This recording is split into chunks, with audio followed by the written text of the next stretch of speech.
there's the medical care part. Of course, I have been told that if you ever make it to America, never, even if you're dying, never get an emergency, what's it called? An ambulance. Never call an ambulance because you're gonna pay an arm and a leg after that whole scenario. And I've heard this not only from my husband, but also from other people, like even content creators, addressing about stories on how you get bills that you're gonna pay for another like very long time.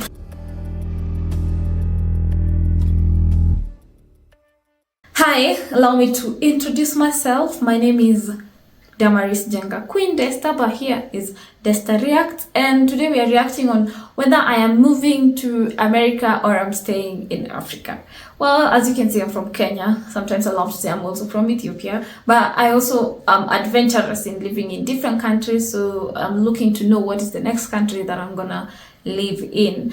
But this has been a question that I'm not necessarily able to answer people, because it has a lot of controversy within them between living in Africa and living in America. Like, there's really things that I'm like, this I don't want to handle and I don't want to bear. And sometimes these things are in relation to us as Black people and all the treatment that we go through, and even more worse on the African immigrant. We'll get into that. But I'm happy today to come to you with this exposure that even the Caucasians themselves are accepting to expose themselves and to expose this country that has been painted to be the land of honey, milk and honey, to be the land that everyone desires to go to be the first class country. So, well, they say ignorance is bliss, and when you know, you do better. So now I know, so I'm doing better. So let's watch this, then we'll talk about it. I'm an American living in Turkey because I have a Turkish husband, and people ask me all the time if I want to move back to the States, and I gotta tell you, I went to the dentist last week and had a root canal. To fix a root canal that an American dentist messed up, they x-rayed me 3 times. My American dentist never x-rayed it. They x-rayed it to make sure the filling was fully taking up the space. They did bleaching that my other dentist in America told me was impossible, and they never even broke the crown of the tooth that if they had broken would have needed to be replaced. They didn't break it. It was the most superb, fantastic, incredible dental care I've ever had. It cost me $7. Stop it. $7. Okay. The original root canal that I had that the Turkish dentist needed to fix was $6,000. My husband and I genuinely do not know how we could ever say goodbye to the healthcare here. So, I'm shook as you are. Anyway, I'm not very shook because I have been told about this matter to do with medical healthcare and some of the things that we do take for granted as we are living in our good life. Like, for example, the medical field. Before I give you another field that I'm feeling like I'm not sure, these are the things that I want to release about Kenya and some things that we enjoy, but because we've been shown that the other side, the green is greener, you know. So there's the medical care part. Of course, I have been told that if you ever make it to America, never, even if you're dying, never get an emergency, what's it called? An ambulance. Never call an ambulance because you're gonna pay an arm and a leg after that whole scenario. And I've heard this not only from my husband, but also from other people, like even content creators, addressing about stories on how you get bills that you're gonna pay for another like very long time. So, you know, in my life as I'm living, every month I tend to, unfortunately, like, let's say you need medicine. It's not easy to just go into a chemist and be like, hey, give me medicine. You have to have an appointment with a doctor to get those prescriptions to be able to get the medicine that you need. 2 months ago, I had all symptoms, I think, of malaria. Well, also let me tell you, malaria doesn't always kill. Well, it does kill, but no, it doesn't always kill. So I had signs, or I felt like I had signs of malaria. So I went to the shop, to the chemist, had a chat with the person, and they gave me medicine. And I was good to go, come back, took my meds, and I'm good to go. You know, And when I'm understanding about these scenarios, that in America you don't necessarily get these medical services just like that. You have to have all this money that you have to pay for. My own husband is like, I feel like I need some jack up in my stomach, but he's like, you know what, I'll wait until I'm back to Kenya to be able to go to the medical service. And also 6,000 US dollars. Do you know how much money you can spend leaving America to come to Turkey or even to any other country, let's say an African country, and have a whole tour and have a whole vacation and have a whole adventurous season as you get your tooth fixed instead of using the 6,000 for your mouth or for the medical situation that's going on. And the sad part is the media or the world sells to us that politicians here in Africa, they go to America to receive this treatment. And even worse now when it comes to the people of color, I've heard this a lot, that you have to speak out for your right.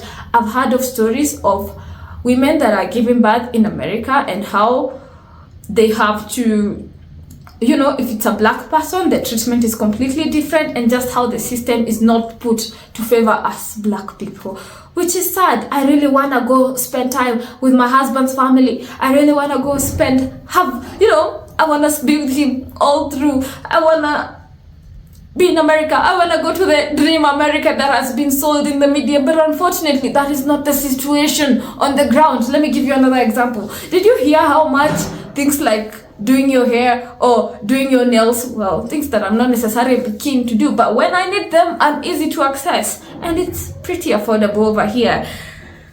Whew. I just feel like there are so many things that we take for granted in the place that we are. Can we even talk about, like, for example, how easy it is that if you need someone to help you with your chores in the house and someone to like take care of your children, what we call house help here, is like affordable, and you don't have to pay an arm and a leg in order to be able to afford such kind of help. And I feel like we still do take for granted and not maximizing on the good things that we do have. But I get it, because we've also been placed that if I go to America, then we can be making all that money, and then all this money that I'm gonna be making, have you thought about it could go to paying a certain bill that you didn't think about, and then in the process maybe your family from Africa is asking you for money and you're like, hey, I don't have the money, because they cannot understand that you use 6,000 USD to cater for your medical services and situations that could be going on. And I get it. We'll talk about the whole aspect of immigration and if people should japa, all that all together in a whole different videos. For sure, people should go for opportunities that will improve their lives in a better situation. But it also makes my heart sad on us having a one-eyed perspective. And that's why I'm here to listen to this artist that was talking about Africa, which is sad, because on the sad part is America has been painted to be like the heaven, quote unquote, and then Africa has been painted to be like we are suffering and everything like this. There's still very good things that we get to experience or we get to have still here in our continent. We realized that for many Americans, an African immigrant was a person who was fleeing catastrophe, war, or extreme poverty. Someone who grew up. So I am not running away from catastrophe. I am not running away from war. I am not running away from poverty. I feel like, for me, if ever, I'm not saying I am not moving to America. Stick around, I'll tell you what is happening. It saddens me to be that is what is seen to be everyone's story. But if I'm going to get better opportunities maybe, or grow my life, or just, become a better people, doesn't mean that you don't have opportunities here and you cannot create opportunities here. And this is the biggest challenge that I have on showing people that we actually can create opportunities here. With nothing, or whose village had been burned down. I was baffled by how often Americans expected me to be able to talk about my experience with poverty, because they automatically assumed that to be African was to be poor. My sad part about being an African is how us as Africans have really good hearts, that we could accept any form of treatment. Sadly, we could accept to be treated anyhow, to be told anyhow, or whatever. Like, we can easily compromise in exchange of money. It starts with our politicians, it goes down to us as individuals. And when you think about money, it's a currency that came. Think about people in DRC Congo and all the things that they have to go through and get all the real value, like the gold and the stuff, but still going through all these things. I don't even know at this point from where we are going with this whole discussion, but the point is, doesn't mean that because a place has been painted voila means that that is the ultimate solution for everybody. And I'm happy that people are standing out to expose and share their experiences, and so people are not necessarily shocked by going to other places. I'm not saying coming to Africa is the ultimate also like a solution. In the long run, it boils down to what works for you. Yeah, but for me currently, this is my solution. Am I moving to Africa? Am I staying in Kenya? We are still on the journey of evaluating if all these two things, which is the best situation for me. And yeah, in the meantime, I thought I should educate you about some other factors that you should know in relation to why I would consider to just stay here in Kenya, because I feel safer in that way. And because this is the Black History Month, and whatever that means. Well, we are celebrating, I don't know, is Black History Month celebrating Africans or Black people? I don't know. Educate me in the comment section down below. I'm gonna leave you what Chimamanda has to say on us not having one perspective on life, because if you do have a one-angled eye, then that is what you're gonna use for your judgment. But we should be maybe more all-rounded and be more informed on the things going on. The story of catastrophe and poverty in Africa is very important, and it should be told. But it is not my story, and it is not the only story of Africa. Please hit the like button and subscribe.